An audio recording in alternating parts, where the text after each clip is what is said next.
Welcome back to Behind the Ballot, where politics meets real life. Where we break down state and federal issues, showing how policy shapes everyday Americans. Engaged, balanced, and informative. That's our promise.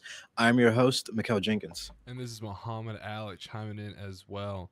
They got a good amount to talk about today. These last few days, a good amount has happened. Mikhail, I know we don't have it really putting up too much on these notes. I was going to talk about tomorrow actually, but just kind of like give people a heads up about tomorrow. How much have you been following the situation with the 30-year bond yield? Not too much on that. So yeah, we'll dive into it tomorrow more. Just but I think it's real fascinating. I want to like just quick mention it at the beginning, because we don't have it in Yeah, we today's can have episode. more of a because You we want haven't touched on those things yet, and we're not going to be touching on those things today. I have a more economic outlook discussion, domestic and global, tomorrow. yeah. Definitely, without a doubt, we can make that a focus. We haven't. It was in the notes, I think, 2 days ago, but time constraints had to take that out. So we will definitely get back to that in regular fashion and in regular podcast episodes. But for this So stay tuned particularly, for that tomorrow. I just want to mention that. no, yeah, of course. Definitely stay tuned for that tomorrow. And specifically for today, we're going to be providing a updates on Iran, what's going on also with North Korea and South Korea, what's going on with some Russia movements. And then we segue, as always, to various domestic developments, such as the press secretary leaving, the recent major food recalls, which blue frozen blueberries was just, I think now has been designated the highest It's of risk, basically death. Basically, if you have them, if you eat them, you're basically in high risk of death. yeah. I Is actually have how frozen blueberries. I actually gotta check into this. Yeah, and even the Outshine popsicles, which I actually my mom used to buy when I lived with her. Those apparently had glass in them, and then Really? How do you do yeah, that? yeah, yep, and then we will also be covering the new found relationship between Natalie and Donald Trump. So with all of this great news going on, we are glad that you are here with us today. And we're just going to get right started. So, after nearly 6 months of fighting, a fragile memorandum of understanding reached in June collapsed in early July. Diplomatic talks between Washington and Tehran remain at an impasse. Donald Trump has stated publicly that the United States currently has no planned talks with Iran. The administration has increasingly shifted its public emphasis away from large scale kinetic military operations and more towards what is described as maximum economic pressure, while Iran continues to issue warnings about further escalation and maintains restrictions on traffic through the Strait of Hormuz, which, funny enough, Donald Trump claimed a U.S. territory. But according to the Department of Defense's war casualty database, which was updated this week, 18 U.S. service members have been killed and 757 have been wounded since the start of the war. And we've talked about on this podcast how a lot of those casualty numbers had been decreased to what was actually happening on the ground, and how families were actually coming out against the Secretary of Defense War, however you want to categorize that department, and his statements that he was saying that, family members were saying, finish the job and all of these good things, but they were exactly saying the opposite. Yeah. Um, it's just a tragedy to see that our Secretary of State, sorry, yeah, Secretary of State, not Secretary of State, Secretary of War, who a new report has come out. He actually can't go to, I don't know if you saw this, Mom, but he can't go to high level meetings, conferences, events without his wife. And the reasoning behind this is because of his severe drinking problem. Really? That his wife, the two J's, keep him in line, Jennifer and Jesus. Jennifer and Jesus. And it's me, it's like, how do we not have an adult in any of these positions? I mean, just across the board. I mean, he can't be an adult enough to just not have a drink while his wife's not there. And And I then, I think mean, looking at all the videos of him when he's like moving his hair and stuff like that, the weird face mannerisms that he has, people have equated that to possibly of him being on cocaine or things of that nature. But it's just sad to see that we have the Secretary of War Defense like in one of these capacities to where he can't even go to a event meeting without his wife because he'll be tempted to divulge himself in excess amounts of alcohol. honestly, It's like, I'm not ridiculous. gonna blame you if you want to have a good time, but you're a government official. Like, if you want to have a good time, don't do it when you're on the job. No, it should be blamed. You should not. You are representing the United States of America and also these armed forces. Yeah, Your levels of pleasure should be minimal. yeah. At the very least. I mean, you are what the gold standard is supposed to be for an individual that is seeking that highest office, for an individual that's been in the military and has had that experience. I mean, and it's just everything short of that across the Fall board. short of that disciplined look that you want of someone who represents the Ex- military on such a high level. exactly. And Yeah, when we've fallen short on a lot of secretary positions that have not fulfilled that role, honestly. I And mean, going back, I yeah, know quite a bit of military people who are very strongly against the recent moves. I mean, we'll talk a bit more about it in the later episode about the Korea comments that we got out of Trump. yeah, They but that was like a very big thing. But this is just another example. Like somebody, yeah. So my in my hometown, there's a war college, so I just know a few people with military parents. And I hmm asked one of my friends like what her dad thinks of the whole situation, and it was basically just like saying like if it was anybody but Pete Hegseth and Donald Trump in charge, I would feel much more confident about us going into Iran. But it's Pete Hegseth and Donald Trump in charge, so I am not at all confident about us going to Iran. And I was like, you know what? That's yeah. a pretty rational response, honestly. It's very rational. I Yeah. mean, it. I Like mean, looking at even if you're of the yeah, mind that you do agree that something should have been done about Iran, in the sense of thinking that they're an actual threat to America, which I disagree. They thinking that well, how we went about it was completely the worst way we could have gone about it. And really, I completely agree. the It's worst like way. going in. We went in no objective. Now we've got Pete Hegseth who doesn't really know what to do. He can't handle himself. Trump, who's never served a day in the military, being the overall chief commander of the forces, and on top of that, guy can't negotiate a deal to save his life because he doesn't care to anymore. Yeah, he doesn't care at all. I mean, it's I not. I feel mean, I feel nor bad will for the Iran soldiers who are make a caught deal. up in this whole situation. Oh, so I feel completely bad for it. And Yeah. it's even worse that you could tell that, recruitments are low. Because I don't know if you saw this actually.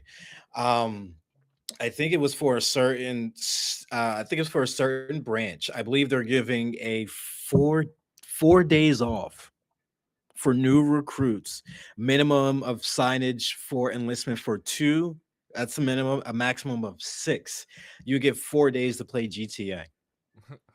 That's what they're giving now. That's how bad it's. That's apparently from my outlook.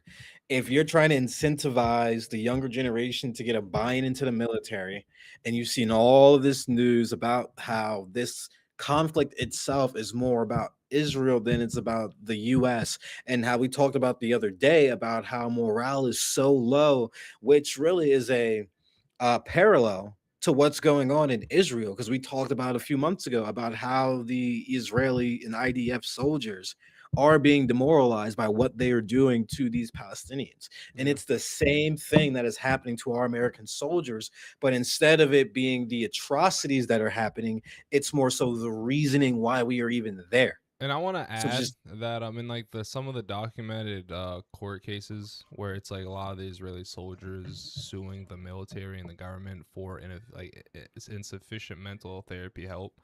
These people do like openly say like I've committed atrocities and now you guys aren't helping me after I committed these atrocities.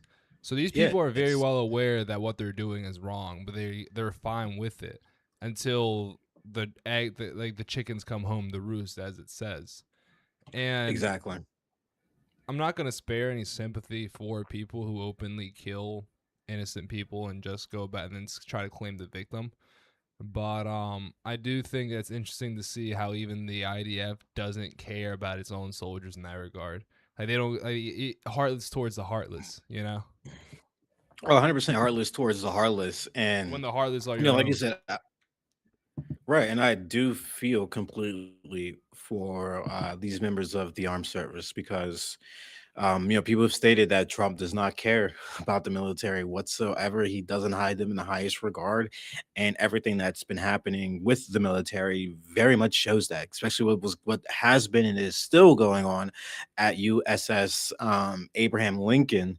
I mean, that situation just got awful, and then as well as tying back to the grand conversation of the military casualties. I mean, these totals combined figures listed are under overseas operations, which is a category depending on created for casualties beginning July 7th, with those recorded under Operation Epic Fury, Epic Failure, Operation Epstein, whichever one of the three you want to use.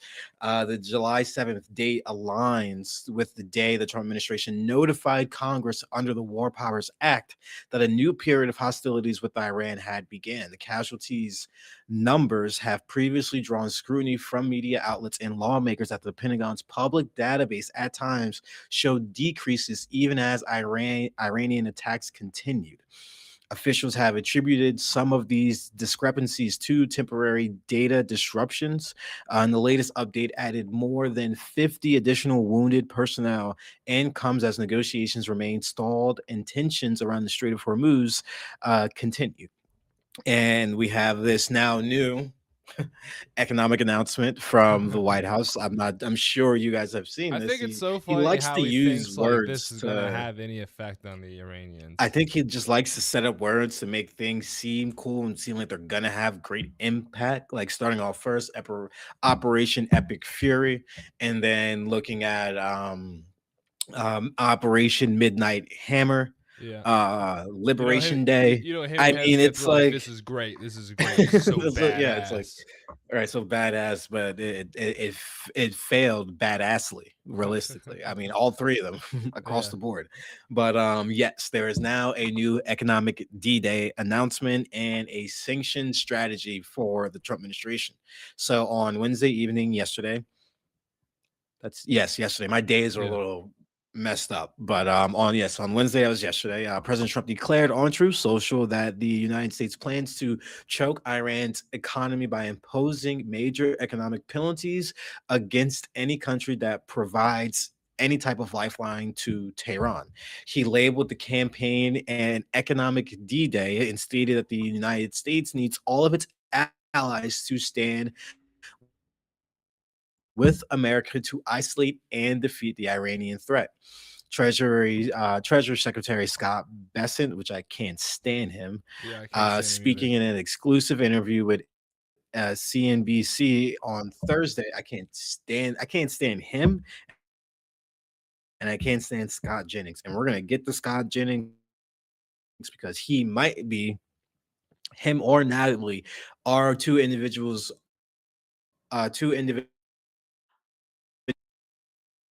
names I have heard that are going to be in the consideration You're kind of cutting out there, Mikhail. for Can you hear me? You're kind of cutting out. the press secretary. But however, Scott Bassett was speaking in an exclusive interview with CNBC on Thursday and said that the plan to ramp up economic sanctions against Iran means Mikhail. United States is less likely to have a return to. Mikhail, you keep cutting off. Can you hear Oh, me? am I good? Yeah, give it a second. You're like picture's not loading. Your audio keeps cutting off. Give it One a two one second. two. Yeah, here. Keep giving it a moment. Starting to catch up a little I bit. Yeah, seems like something caused the can signal hear to you. drop. Can you hear me?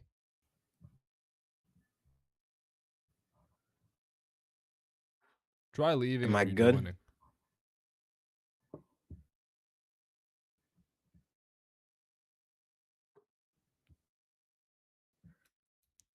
1 2 1 2. It's real choppy. Try leaving and rejoining.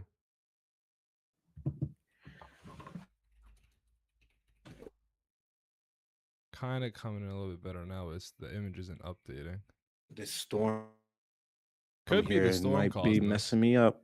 It could be the storm. Honestly, stream's still going, so it's good on my end. So I do think it's you. Cause yeah, you're not moving at all. Just like a still image. Am I frozen? Yeah, frozen. Not moving at all. Here, back out and Can rejoin. And you keep cutting off too. you hear me? I can hear like 30% of the words you say. It sounds like an extremely unconnected phone call. Try leaving and rejoining. I think that might work. Am I here? Am I here? Try leaving and rejoining. You're getting in like every 20% of your words.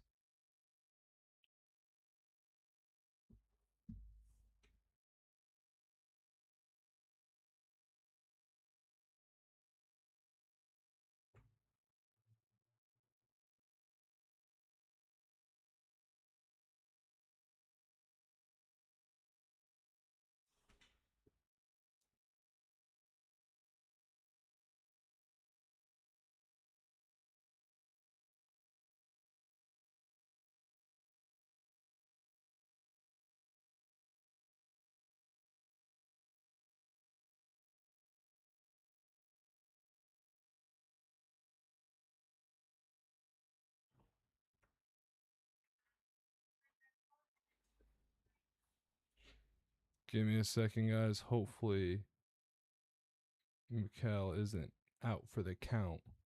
We do have a bit of a storm up here in the Northeast. Seems like Philly's getting hit harder.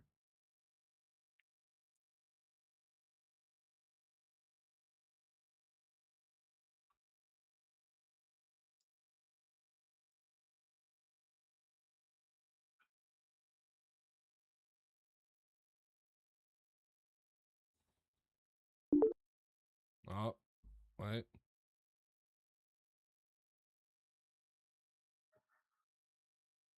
Heard him trying to rejoin, not seeing him rejoining. Should follow Behind the Ballot on Twitter, though. We got to post more. Let me message him.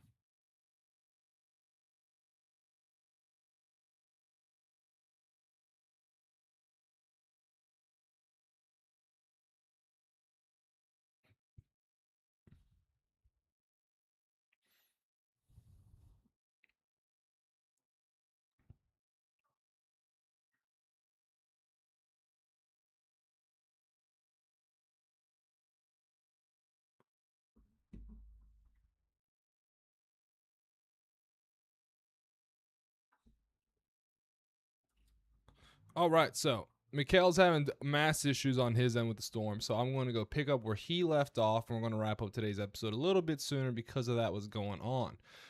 But, oh wait, that might be him joining. Let's see. Add to stream. Hey.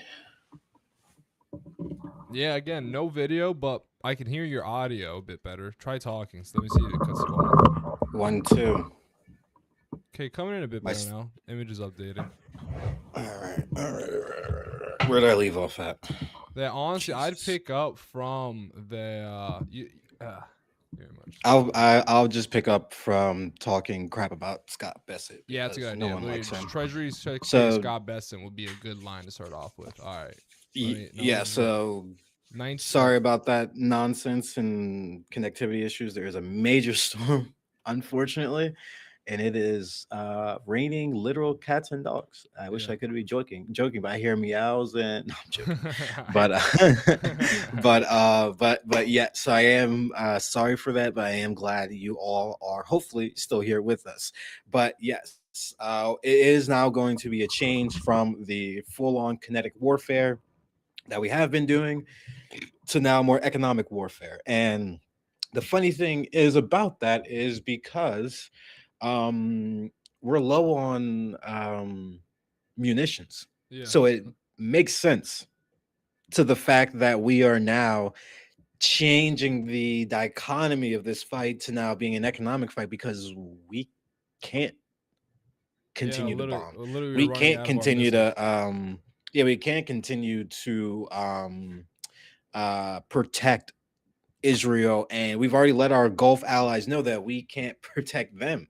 So it's an increasing disadvantage for us in this situation. The fact that we have no munition, well, barely any munitions. We have lies from our Secretary of War regarding the loss of military life, and we have no clear path in sight for this war at all, at all.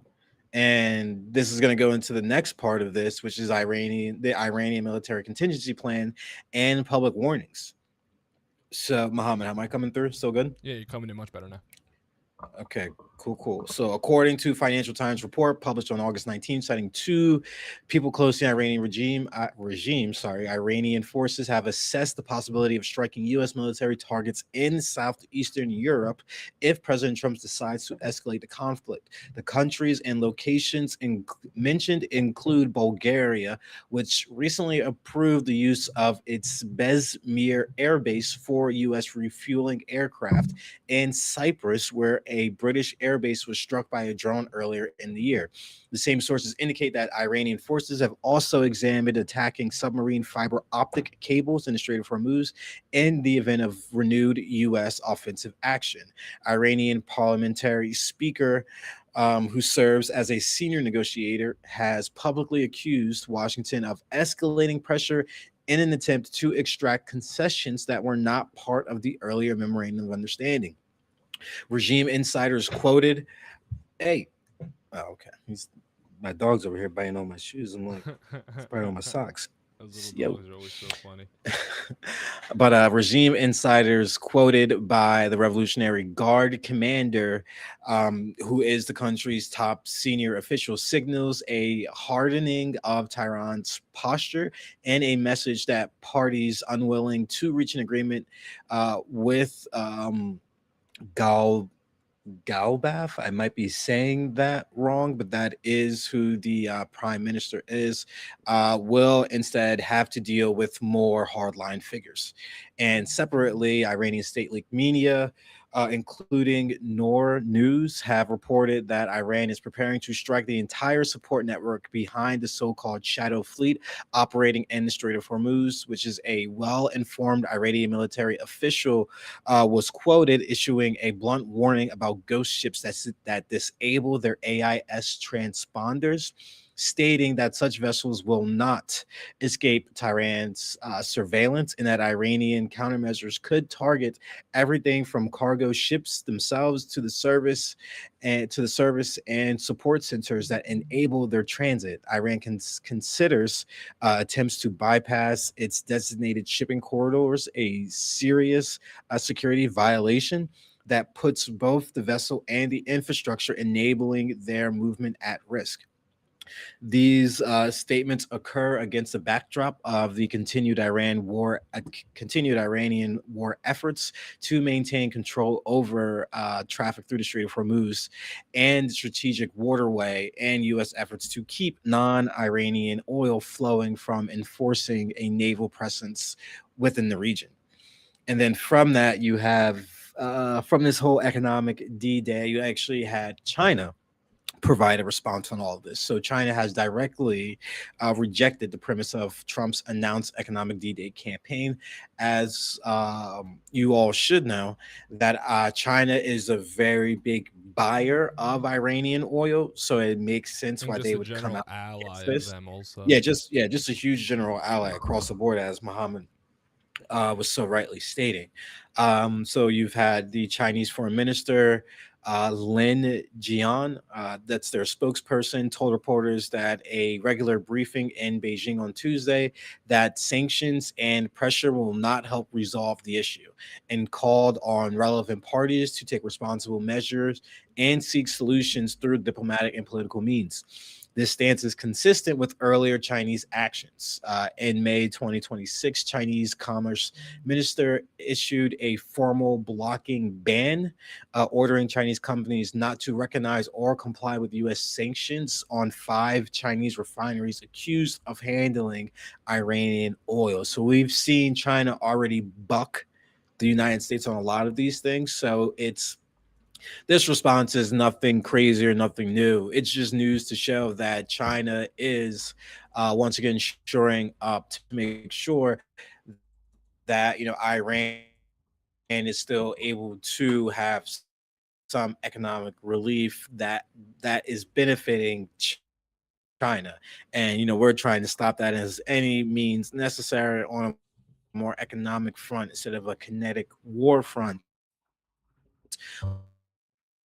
I mean, I want to One add as well, because Mikhail, you're we starting to cut clearly off a bit can't again. do it, and two because Iran You're is starting to cut off standing again. very well against it. Um, now Say we're a gonna few move words. on to it's all this is all getting to the major, yeah. Yeah, you're All starting to right, cut take off it again, honestly. Can you hear me? then I don't think you can hear me. MJ, 1 2. take MJ, it from Mikhail. here and take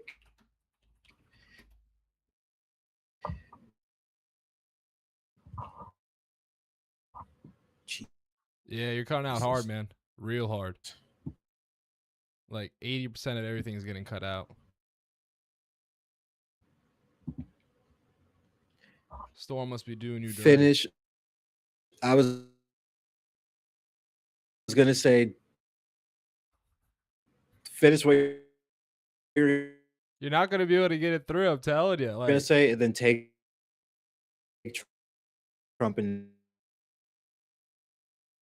NATO if you can hear me.